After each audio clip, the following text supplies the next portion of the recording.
Good afternoon, everybody. It's March 28th. Thought I'd just give you a little bit of an update here. The 690, it's done. Did some work to it.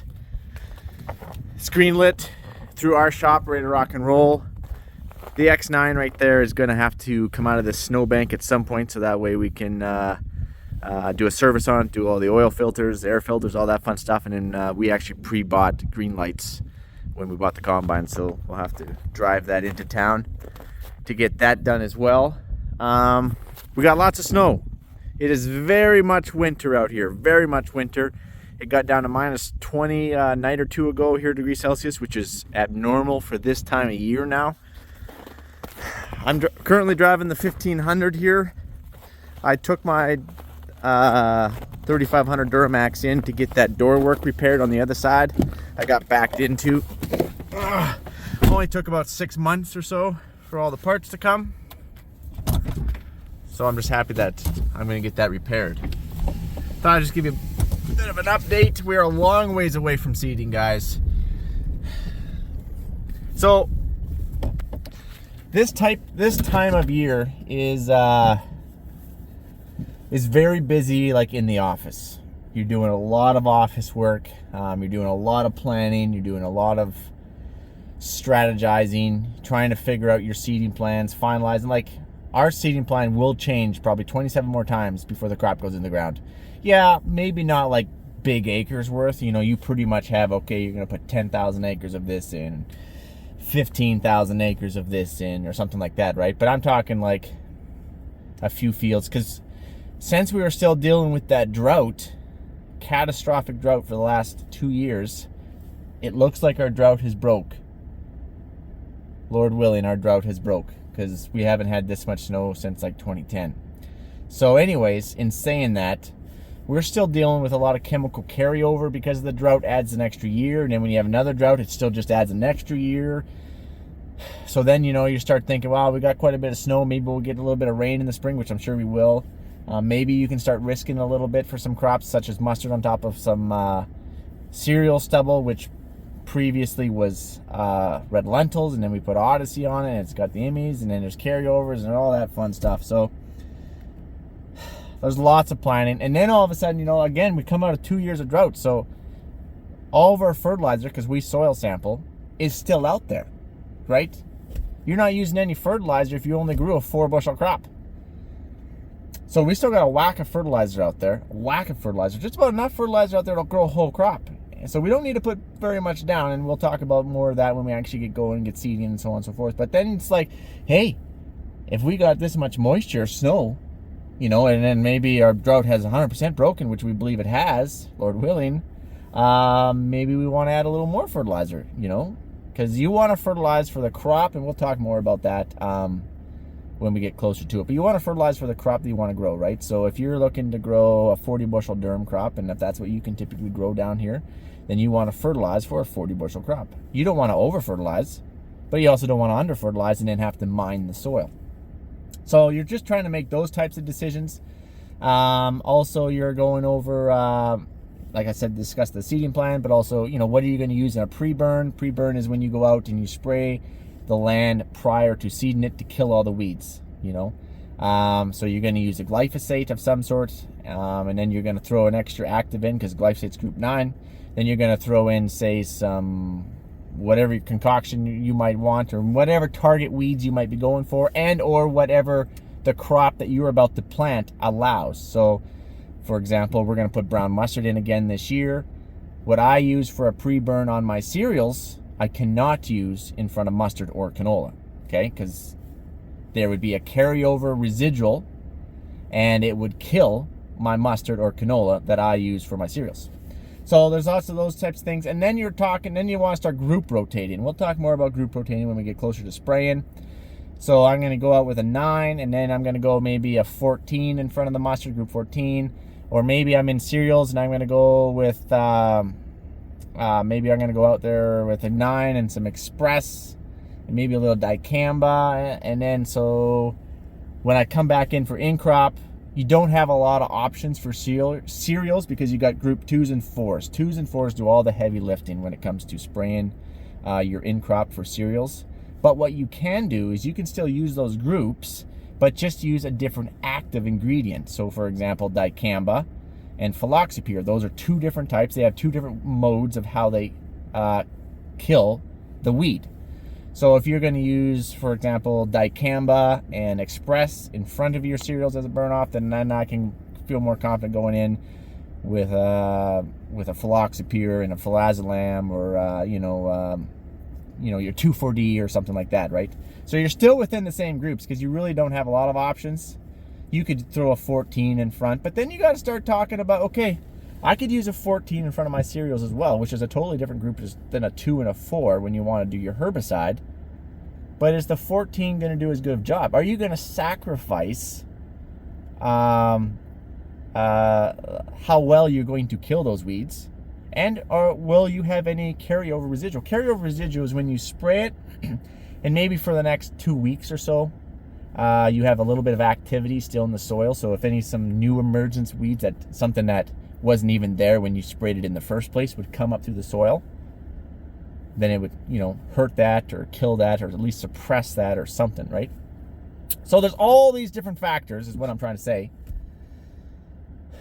And we are literally just tipping the iceberg. You are, and then there's early program deadlines. So every company seems to have an early program deadline, right? Because the chemical companies, they want you to use their products. Their products are the best. BS products are the best. Syngenta products are the best if you talk to their reps, right? Because they're just promoting their company. Well, that's not always true. And, or most of the time it's not true. So anyways, we use a lot of the different companies, and I don't use companies. I use what works best for me, as just every farmer would work what's best for them and in their soil and in their environment and so on and so forth. But in saying that, if you are going to use products from, say, Corteva or these different companies, then you also want to try and pre-plan to get rebates back, right? So a rebate is basically if, say, we spend or FMC, for example, if we buy 10,000 acres of a PreBurn product for my cereals, and if I buy a matching 10,000 acres for a PreBurn product for my mustard, then they will give me a rebate back of, say, $1 an acre or something, right? So I'm just using that as an example. There's lots of different types out there. And I'm paying it all anyway, which it's a whole other can of worms. It's like, why can't they just discount to you that $1 an acre? And then they don't have to write you a check in which you have to claim as income. And then you got to pay income tax on it. Anyway, so they would technically write you a check at the end of the year. Once they've seen what you've spent, they would write you a check for a rebate back to you. All the companies do it. This is not a new thing. They've been doing it for years and years and years and years. So anyways, whatever company that you think you might use most of their products, then typically they have a seed category, in-crop category, fungicide category, typically 3, sometimes 4 different types, of an insecticide category. And if you can tick all those boxes, it multiplies the percentage of the rebate, and every company does it differently. And I'm not trying to go into all I will bore you guys to death talking about this sort of thing. But I'm just trying to say that these things do matter if you're spending a lot of money. So you want to try and capitalize off of all the companies and programs as much as possible. And going into the pre-booking, since I've rabbit trailed off pre-booking, Corteva, March 15th, you have to have what you figured out, what you think you might need, you need to book it. And so you're literally like, okay, what's the year going to do?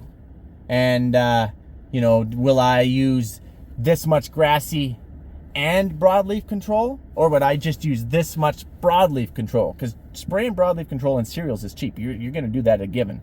But spraying grassies is very expensive with broadleaf control. So you're trying to anticipate what the year might do, because you're literally pre-buying. And let's not talk about the fact that your canola should have been booked in October of last year, and your inoculant for your pulse is November of last year. And so you are pre-booking and ordering stuff so far in advance these days. It is mind-boggling and challenging. But anyways, I'm not gonna bore you guys any longer. So obviously you're still running equipment through the shop. You're you're still planning, strategizing, maybe moving some last minute stuff around, making sure all your bookings are there. Seed treat, we haven't even started talking about seed treat. Obviously your seed has to be cleaned, your fertilizer has to be home. For me, seeding is the busiest time of year, and actually leading up to seeding is equally as busy. To be honest, this is probably some of the busiest time of year for myself. I yearn for the fact where I can just sit in a piece of equipment and just seed. Like, to me, that's, you've already done all the hard work. Now you just got to put in some hours. Like, this is, for me, the planning, the strategizing, the making sure, you know, with my brothers, my family, making sure that all the T's are crossed and all the I's are dotted to make sure everything is in place for a very, very busy seeding season to come. So that's the kind of stuff that I'm doing. So I don't have much for equipment videos. It's all like office stuff, and I can't do YouTube office stuff. You guys obviously would understand why. But we are planning and we are working on trying to get as much stuff prepared. And we got a ton of snow on the ground, man. There was times March 28th. I have seeded on March 28th before. I have seeded March 28th. That's not normally a good sign, but I have done it. And we are white everywhere you go. You could snowmobile out there anywhere. The snow will be as hard as a rock, but you could snowmobile out there anywhere. So we are gonna have some pretty awesome videos coming up when that snow starts to melt, because we're gonna have a lot of water running. So we're gonna have a lot of stucks this year, and I'm really looking forward to the spring videos. So make sure you guys stay tuned for that.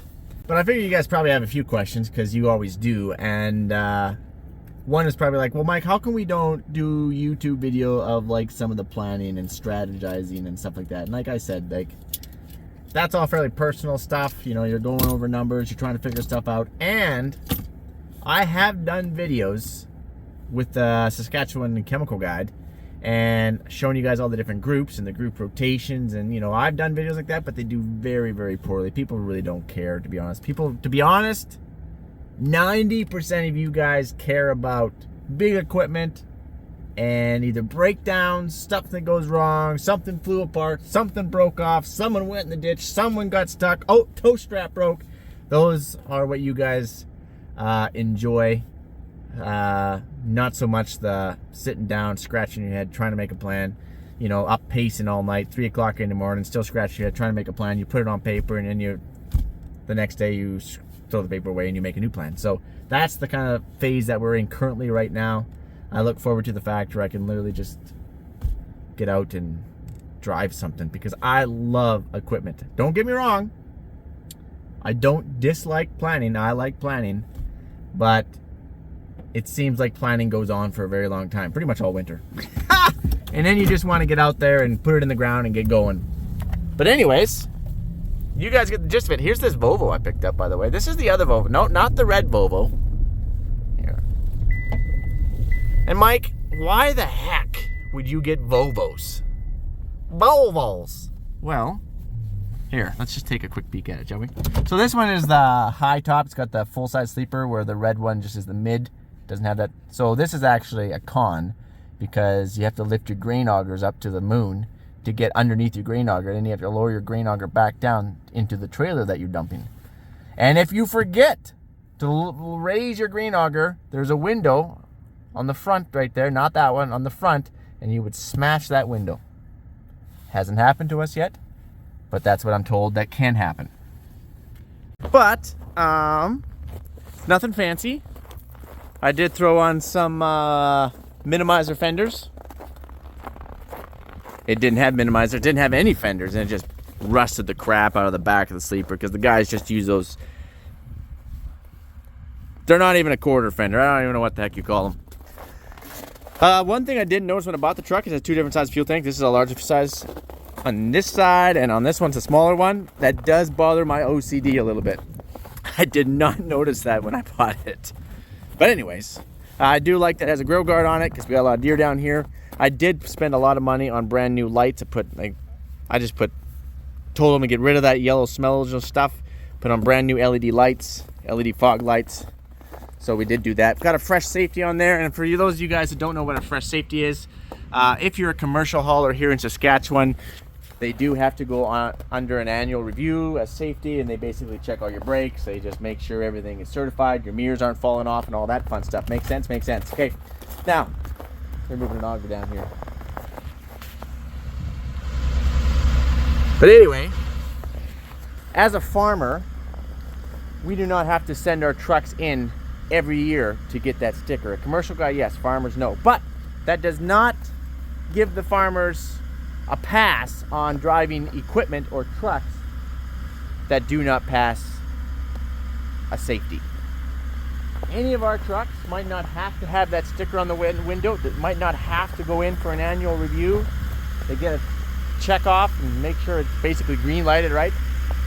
But at any given time, our equipment has to be able to pass the safety. If you were for some reason in an accident, heaven forbid, but if you're in an accident and something happened, they're going back to you, guaranteed, and see if anything failed on that truck. The wave to Jake over there is moving the auger. And so at any given time, that truck better be able to pass the safety. Basically where I'm saying with that. So for us on our farm, we still send all of our trucks in and get our sticker, get a safety sticker on it, and get our sticker on the window, because if you get pulled over by a DOT, and you will, okay, they'll pull you over for something. Most of the time when you're pulling Super Bs for grain, they're pulling you over to check your weight. They're going to weigh your axles. Okay, let's just say it will make your life go way easier when they see that safety sticker on your window than if they don't. So if they see a farmer without a safety sticker, they're like, a farmer without a safety sticker. They're like, guys, we got a farmer without a safety sticker over here. They're gonna find something. Even if your truck was through your own shop and passes everything, they're gonna go over that with their magnifying glass and they're gonna find something. All right, so that little sticker is like, hey, we got a pass.